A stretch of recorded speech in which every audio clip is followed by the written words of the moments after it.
Well, thank you to those that have been waiting patiently for YouTube to restart. We're up and running. Jody wants me to be extremely enthusiastic with inviting people back to the live stream, but we're 20 seconds in and we've adopted the agenda. It's about all we've done so far, and added a piece to the agenda regarding the land use bylaw review initiated and requested by Councillor Nychuk. So that's as exciting as I can pull a council meeting off as, Jody. There you go, just for you. Adoption of previous meeting minutes. I'll ask for a motion from Councillor Walsh that Council adopts the August 11th regular council meeting minutes as presented. You have that motion, Mr. Mayor. Thank you. All in favor? Carried. Thank you. So we got two delegations, both by the same group, same person, from the Highwood Curling Club. Kate is here, I see, so if Kate, you want to come to the front and we'll talk about sponsorship and then sound reduction in the ice arena.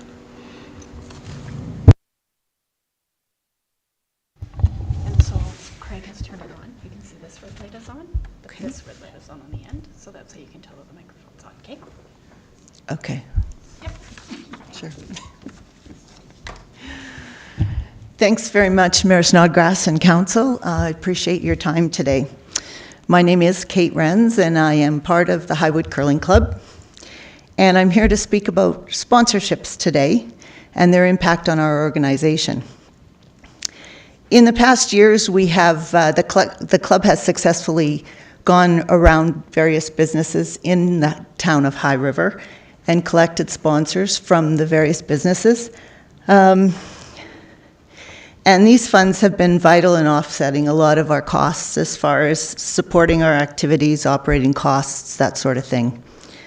Over the past few months, actually for the past 2 years, we probably have been pretty stagnant in it because of the transition and everything and myself not getting going.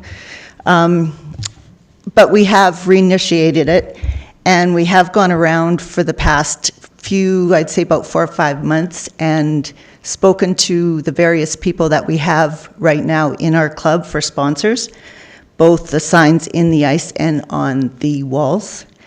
We have received a very, very positive response from them.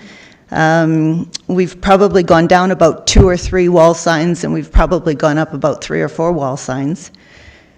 Speaking to a lot of the members that have been around for 40 some odd years, not any of them could remember when we had 4 of our ice sheets with sponsors' names in them.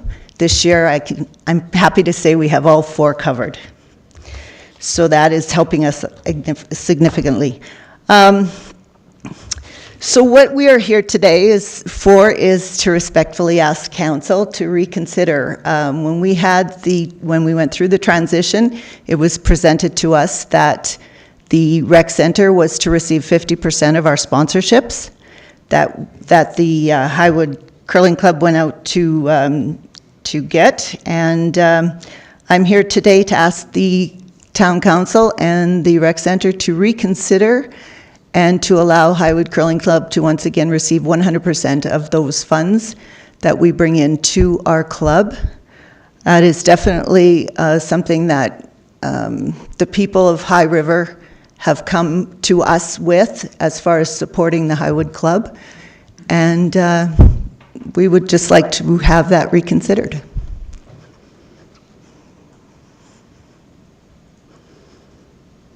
It also gives us more support, less going to the town for any finances we might be short of, as well as it helps us continue to strengthen our stance within the community. Thank you. Thanks, Kate. Where is that part of the agreement written between, is it in the rental agreement or in the? After our pre-meeting this morning, I got a little bit digging, and we found that we traced back that the agreement was done through email, and as part of a report to council in June 26, 2023, about the 50-50 split as part of the transition costs associated with moving from the lease agreement that was originally there to a user-based agreement. And so that's where the 50/50 came forward. If I may add, actually, that was just presented to us. It wasn't, like, we didn't know anything about it until we saw it on paper. So the Highwood Curling Club was not aware of it until we saw this email come through. Okay. Well, on that one, I think let's just direct administration, if you guys can gather all that up together as to where this came from, where it's actually sitting right now, and then we'll get it figured out as to which way we're going. We won't do that today, Kate.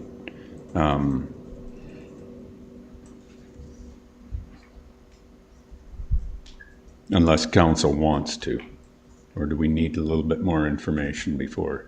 Councillor Kinghorn, go ahead. So if I recall, Mayor Snodgrass, this has to do with the rink side as well and with the field house. So I think we're trying to make it fair all the way around because there's a number of boards in the rink as well. And that's kind of where that came from, if my recollection is right. Whether it's the right way to do things, I'm not sure. But I think that's where it came from. So if we're talking about just the curling club, I think it would only be fair to include the hockey surface and the field house as well, all three, because all three groups do go out looking for sponsorship. The hockey teams, everybody does. Thanks.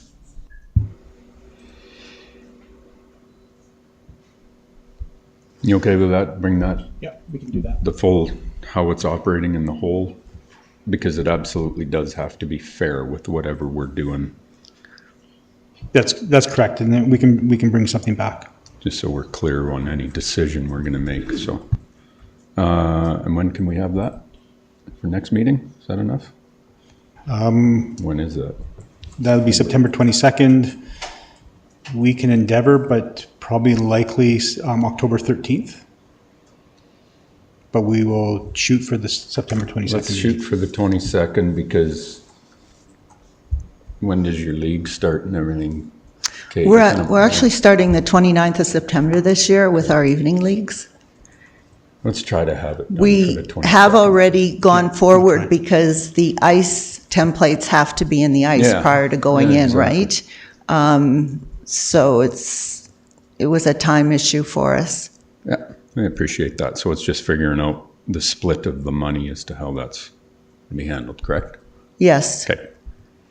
Okay. It would be appreciated. We look at it like we've gone around and talked to these people in the businesses, and I think that their impression is the support of the actual club that they're supporting as far as, I realize it's the town's building and the rec center, but bringing it to them and saying, the Highwood Curling Club would love your support. And in return, we will have, your advertisement there for people to see. It's just, I think it's important. Yeah, I get it. The reason why I need more information for myself is because if I look at your second delegation, what you're asking for is a capital expenditure to add sound reduction in the arena, which costs money, right? So Right. if this sponsorship 50/50 and the money we, if the 50% we take back, could that offset capital expenses such as sound reduction in the ice arena? That's where I want to kind of figure out what we're doing here. So Councillor Walsh has a question. Thank you, Mayor Snodgrass.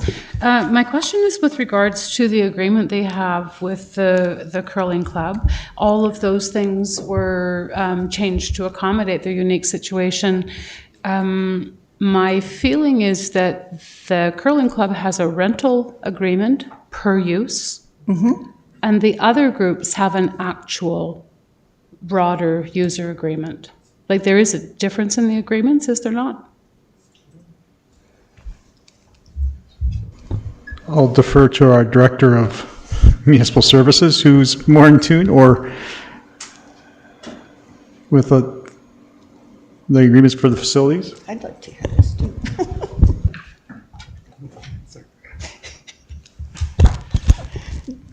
Can I get back to you on that one? My, Oh, sure. my understanding is they're the same or similar user agreements. Mm-hmm. And so all our user agreements still works down to a per hour kind of rental basis. I see. There is different provisions based on the club's needs within those agreements, but I can confirm that when we come back. Sure. That would be very helpful. Further to Councillor Kinghorn's comment that we want to make sure that all of the user groups are acknowledged in the same fashion. These guys have done a great job of fundraising and getting this sponsorship, and they're in a unique agreement with the town to make it work. And as Mayor Snodgrass said, it also then lends to the next delegation. That's correct, yes. So thank you. I'll look forward to the answer. Thanks. No further questions on this item from council? Okay. We'll work on that one, Kate, and so let's move into the sound reduction and what that looks like. Thank you. Okay.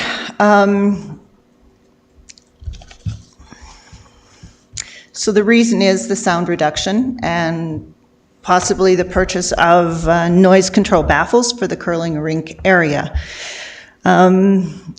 We have set up our curling club in the last year or so in that we're trying to be more of a club. We have stirlers and curlers throughout the days for the seniors. And what was happening was the stirlers would come on at 9 to 10 and then they'd go home, and the curlers would come on from noon to 2 and they'd go home. So we put them both together in that we have 2 sheets of ice with curlers on it for 2 hours, and then we'll have a couple groups of stirlers for 2 games, so that would be the 2 hours as well, which leaves them all finishing kind of at approximately the same time, and it integrates them more. It puts them up in the lounge for coffee and collaboration and chatting and visiting and that sort of thing, and it's not as much segregated as stirlings and curlings.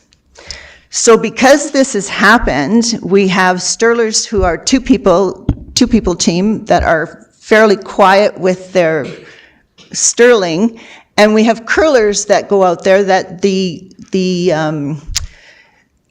skips can be very verbose, like very loud and very like yelling and things, and it's really starting to bother the seniors who all wear hearing aids anyway. But anyway, it's very noisy that they find.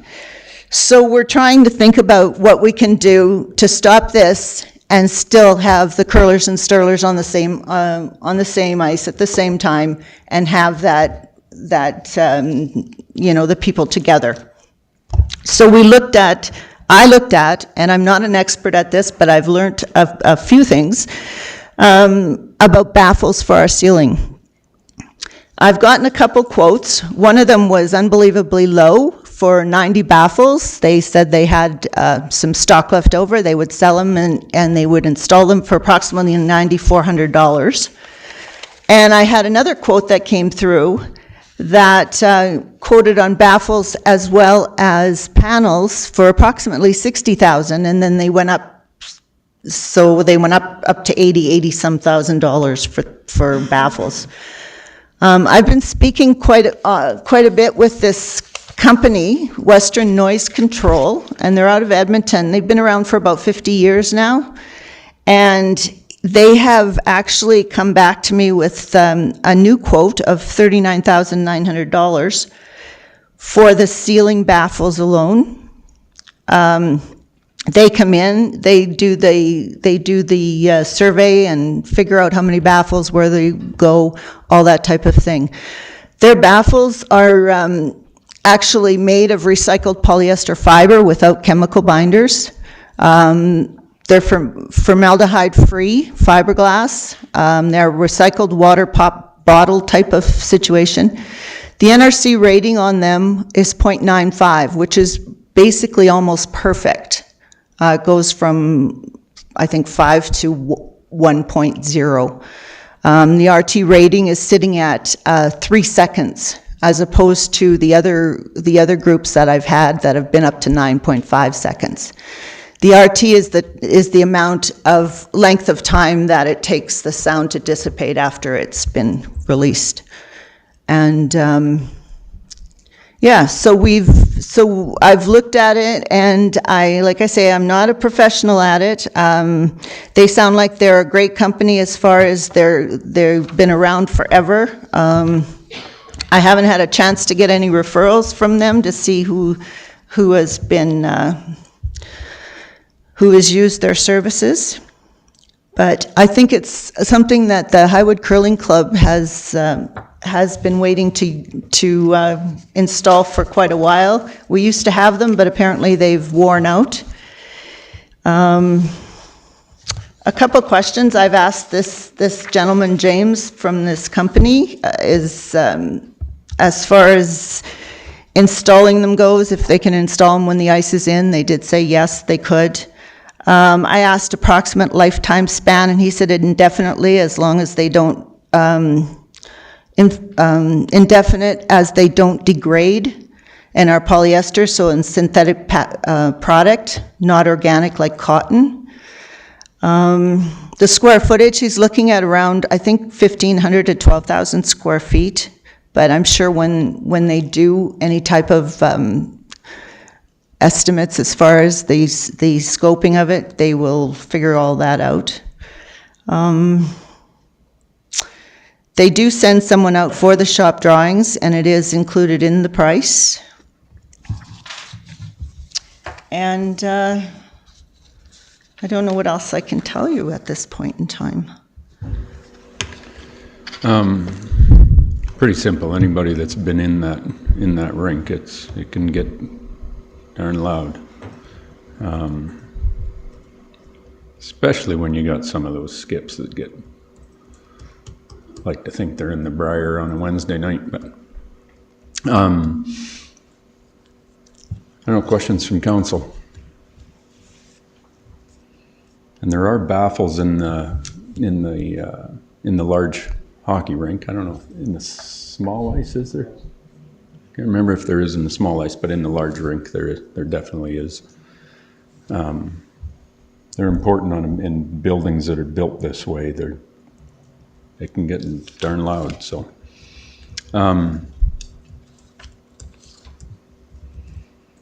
now a $40,000 ask in the facility, that definitely would have to come to budget discussions this fall with the new council after the election.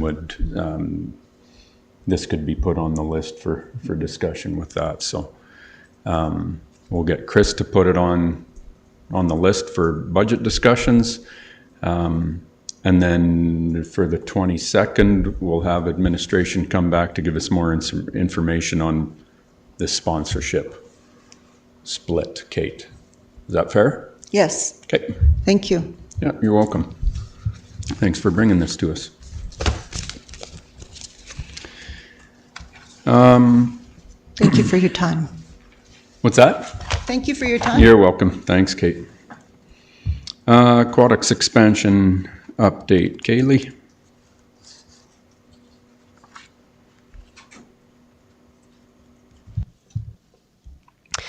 Good afternoon, Mayor and Council. I'm here to provide a brief update. Not much has changed since Riley was back here for the last one. We are at roughly $1,300,000 in change with change orders to date, leaving us just over $1 million still in contingency. We have had no more items hit tariffs across the border, so we've had some large priced items come across, which thankfully came across without any tariffs. So it's a win. We do continue to look for Canadian products just in case to try to avoid anything that might come across the border to avoid the potential for tariffs. So where we have the opportunity, we are doing some changes, also keeping in mind that we don't want to minimize the quality or have a change in price.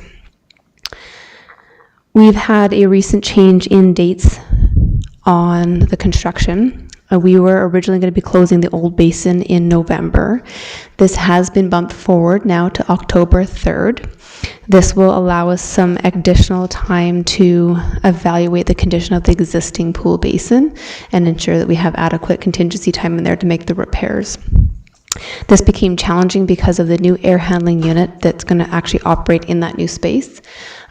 We were, based on starting it up, we were going to have multiple disruptions between here and the November 11th, which just didn't make sense logically for trying to avoid messing up any of the programming and having to re-coordinate. So there's been a lot of back and forth, which landed us on October 3rd as our new closure date. That also shifts our new basin opening as well to build sometime in January. This is to accommodate for, to ensure we still get all of our training and we get all of our commissioning done, understanding that we got Christmas in there, which makes things a little bit challenging with scheduling in some of the trades. It does bring forward, as of right now, our opening date from June forward by a month. We'll have to see if we can fully realize that as we continue to work through the formal or the finalized schedule with this change with Chandos. We don't have that in hand yet. We continue to work with them diligently. With this extended closure, we did have to cancel some programming. Obviously, any programming that started after October 3rd or anything that extended started in September but went past October 3rd. Our staff worked very diligently and were actually able to take 16 of the programs we were going to lose and just kind of change a little bit of their programming, kind of condense their programming so we could end up saving those programs and not having to cancel those. And that's all I have for an update for everyone. If you have any questions, I'm more than happy to answer them. Thanks, Kaylee. Councillor Jones. Thanks, Mayor Snodgrass. Thanks, Kaylee. I have a question about when the lobby closure happens. What's going to happen? Is there going to be any type of concession anywhere, or is that going to be removed as well? So as of right now, our concession is scheduled to be open till Christmas. I don't know if that remains the same. That involves conversations with Leisure Services and the concession operator and the contract that they are operating. And then we're also working with Chandos on what the fine details are. We know that the October 3rd closure means pool space for sure. We're trying to still work out when they need the different lobby spaces, obviously keeping in mind that we have an election in October, so we really can't be messing around with any of the lobby space too much until after the election.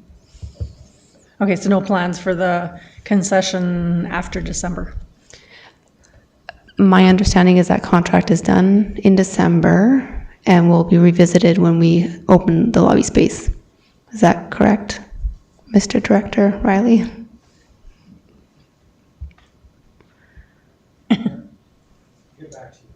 He'll get back to you. Extension with them because of construction. I just can't remember how long the extension was.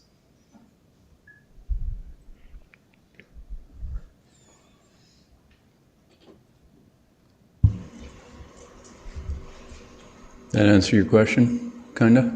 No. If we don't have, any concession, I know there are some like vending machines. Could we make more vending machines possibly available? Because like a lot of kids get chips and pop and stuff like that. So we go a whole year without any concession. That might be an issue. We'll make sure there's something. Riley's working on it for you. I still have no idea why anybody runs a concession in that building. It's beyond me, because it's basically a glorified vending machine of chips and pop. Like you talk to Gabriel and the crew, like I have no idea how they make enough money to make that thing. And I'm there a lot now with young kids. And it's like we buy a pack of gum. Like we don't eat there, we don't buy burgers, we don't buy all this stuff. Like it is, I don't know how they do it. I really, really don't.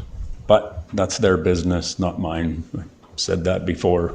when they signed up to take on this contract and do this thing, but maybe it's because they run half a dozen other concessions at other rinks in Alberta. But even at hockey games, lacrosse games, tournaments and everything, I see the same thing. There's just chips and pop.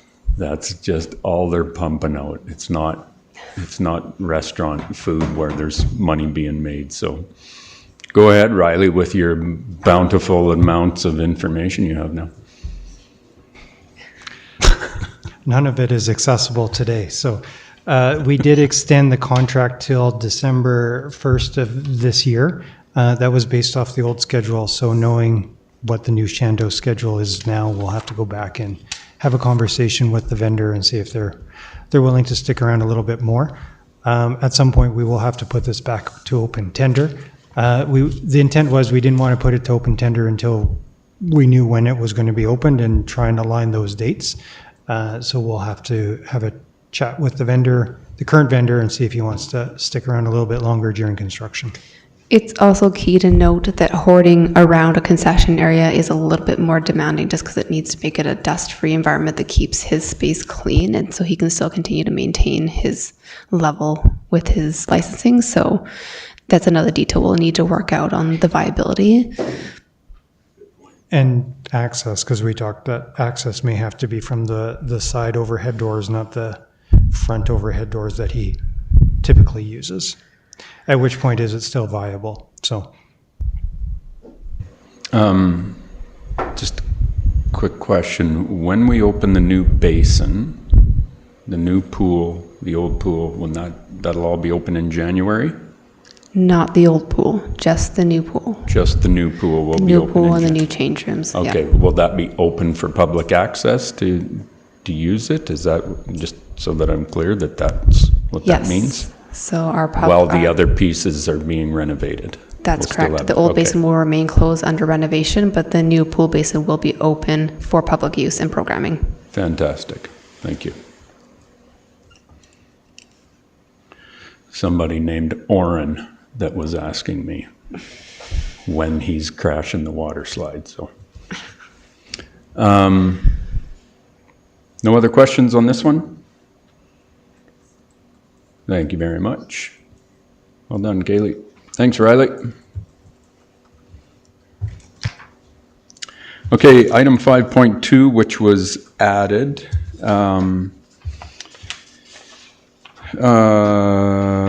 Via request from Councillor Nychuk. I'll ask Councillor Nychuk to speak to his request of a land use bylaw review.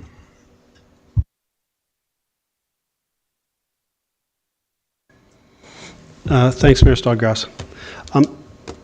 Yeah, this comes to light not maybe for the most obvious reason, which is the property in the southwest that we have residents concerned about, and a developer wanting to develop and put in a new residential complex.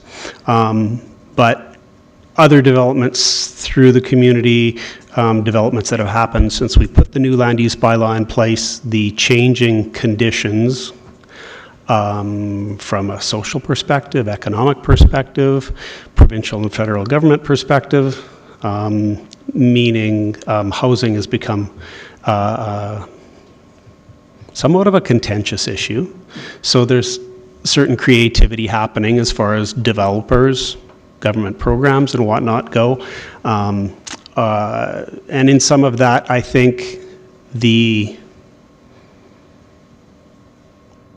context of our land use bylaw, which I might add, had national acclaim and awards when we adopted it, is in need of review, in need of having a look at. In my opinion, it's an organic document that should change with time, that should change with the nature of what a community is doing, how it's developing. That doesn't mean that the land use bylaw we have is wrong and needs to be tossed out. It was adopted and written with the intent of having review and being an organic document and looking always towards the future. So in light of some of these things that are happening in the community, and more so from my opinion, multifamily residences and the nature of massing and structure that can happen with those. I think there's something better or improved that we can do as a council, administration, and as a community on how the directive of design, build, development happens in our community. So I wanted to bring it to council today, not to resolve the problem and do a rewrite and have amendments as of today. It's a process. The bylaw that's currently in place took a lot of time, a lot of people, a lot of consultation, and we came out with, in my opinion, a very good product. As I said, we adopted that with national acclaim and won awards for that as a small community in the country of Canada. So I'm pretty darn proud of all the work that went into that, from administration, council, the residents that participated in that as well. But it's time that we bring that back and have a look at it. There are some, I could talk about specifics, things that I think, but the intent of this is to bring it forward so that we start the process with administration and start coming up with the context, the potential costs of doing that, the timeline to do it, the inclusion of the community in that review, in the shapes and forms that it takes when we do those kinds of open houses and whatnot, when we take on big initiatives like this. So this was for me to bring it to the table, to put it on Chris's plate with his administrative team, and start that process, as quickly as possible, because times are changing rapidly, and I think we need to be in front of it rather than behind it. So bringing it forward here today, I was hoping to hear some of council's thoughts, opinions on that, their perspectives on a few of those things that land use bylaw might entail. For me, I know I just said that details, I didn't want to get into it, but massing is something that's on my mind. You start to talk about 2, 3, 4-story buildings and how that fits into the context of a current residential neighborhood, and there's some things like that we can talk about and address. Maybe other councillors want to bring some of their concerns so that we have somewhat of a broad outline that we're taking to administration for them to start to come back and construct a review process for us. So I hope that was somewhat clear and made sense to everyone here. Thank you. Made sense. I'm fully supportive of the review. And not just because of 605, but a number of reasons, especially with the changes in federal and provincial growth desires and housing needs. What I do want to make clear is that for those that are concerned about the 605 development on McLeod Trail, that any changes in this review will not affect the 605 development, because he has an application in with administration right now that's currently being reviewed to see if it's a complete application and will be accepted. But he's ahead of this, so the current land use bylaw as it is written is what that development will fall under, correct? That's correct. So, other councillors have any other comments regarding that? Councillor Kinghorn. Thank you, Mayor Snodgrass. And thanks to Councillor Nychuk for bringing this up. I think this is overdue. Yes, the previous land use bylaw did win some significant awards and was recognized across the country. But as with any living document like this, things change. Populations change, our residents have changed their opinion on various things. So I look forward to participating in this review, not as a councillor, but as a resident of High River. And I look forward to it. Hopefully we can do it fairly quickly. Thanks. You just volunteered to chair. Thank you. Councillor Jones. Thanks, Mayor Snodgrass. I guess not to reiterate the exact same things, but I agree. It should be fluid, and as things come forward, more issues come up that we might have, such as parking or space or size or the need for affordable or attainable housing, right? All of those things happen over time, and we need to, as a small community, decide how we're going to look at that and allow for those changes. And so looking at and reviewing this is very important. So yes, thank you, Councillor Nychuk, for bringing that forward. Councillor Barton? Thank you, Mayor. Much along the lines of Jenny, is just not to reiterate, but I do support the whole review of it. I think what we've learned recently too with traditional neighborhoods, is that what they're called? Excuse me, I can't hear that. What are you saying? Oh, you can't hear me? No. Is it speakers? No, just talk about it. Okay. Can you hear me now? Yes. Okay. I have to like get right up to it. Sorry about that. I could hear myself echo here, so I thought it was. I support the whole review of the land use bylaw, and I was just commenting on the fact, especially of we've touched on with our recent town plan traditional, what's it called? TDL, is it? Neighborhood district. Neighborhood district, yeah. And I think that's important just to maintain our small town feel.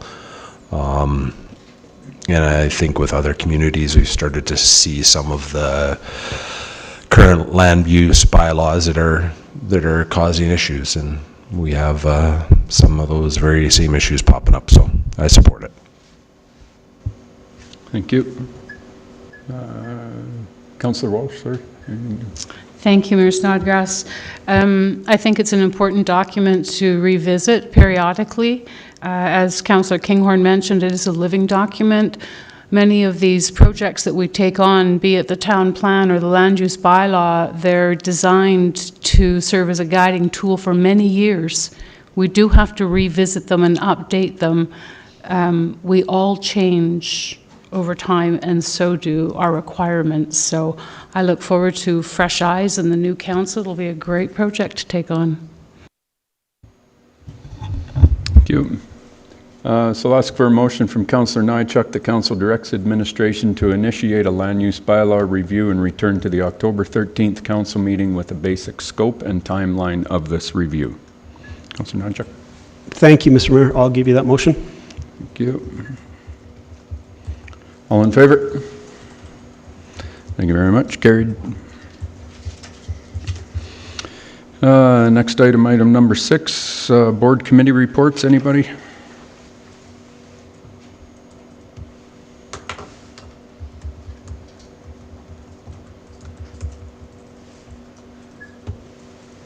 Councillor Nychuk. Thanks, Mayor Snodgrass. I guess just from a community perspective, we had an emergency management meeting this morning, and just so everyone is aware, our teams in the community have everything ready going forward for the balloon glow and the car show. So as always, they're very well prepared, and looking forward to assisting in the hosting of those events in the community. So nothing of grave concern, a lot of more internal boring things in that meeting in terms of training and logistics and things that go on with just the daily operations of those facets of our community. But the big ones were the car show and the balloon glow coming up, and their preparedness for those. So we look forward to welcoming a whole pile of people in the community and keeping everybody safe. So.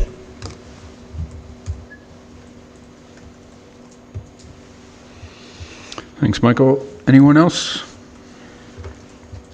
See nothing, hear nothing. Board and committee minutes. There's the Museum of the Highwood meeting minutes.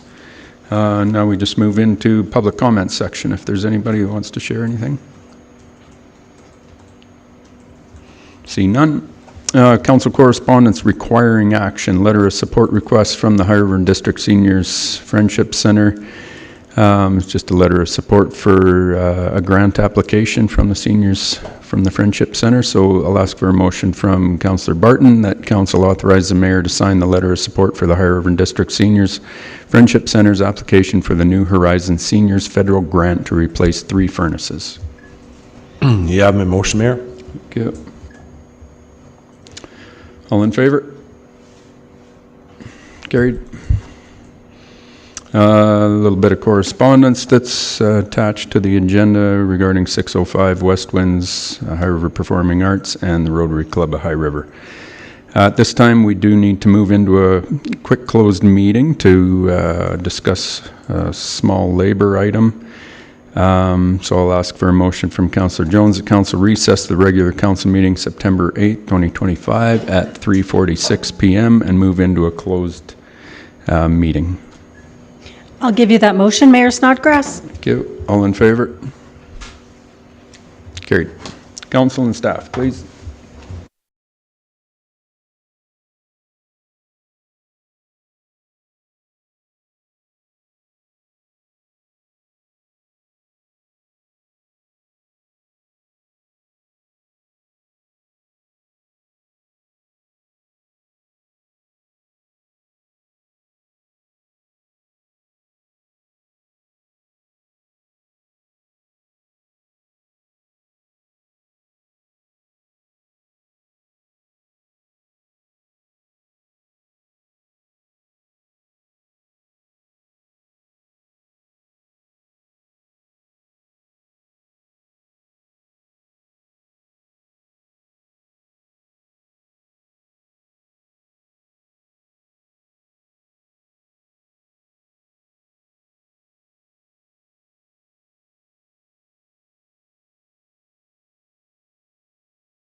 Go. Coming out of the in-camera session, I'll ask for a motion from Councillor Walsh that Council approve the reappointment of Ruth Ann Koyama to the Subdivision Development Appeal Board with a term starting date of September 12th, 2025 and term ending date of October 31st, 2028. The council direct administration to advertise openings for the remaining vacancies on the Town of High River boards and committees and return to council at a future date with recommendations. I'll give you that motion, Mr. Mayor. Thank you. All in favor? Carried. Meeting adjourned 3:49.